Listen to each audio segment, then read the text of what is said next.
This is my Etsy shop. At the moment is just showing two images here.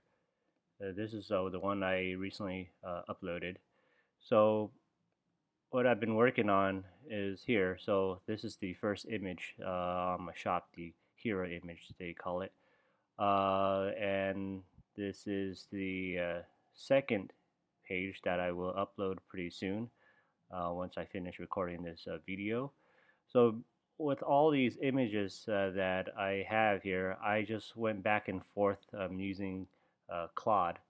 Uh, so here is Claude.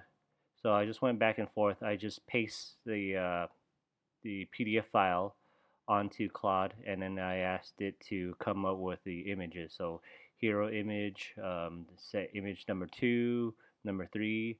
So I just went back and forth with it, and it gave me a little design where uh, I don't really like the design that comes out or generated. So I just use it as an inspiration where I go onto Etsy or actually go onto Canva to actually do the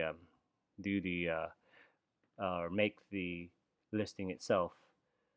So right here. So I just went back and forth asking Claude to give me the inspiration and the text and the title of the each image. So this is where I'm at so far. I will continue on, and I'll give you guys an update on the images that I will upload to Etsy. Alright guys, thank you for watching. If you have any questions, comment below.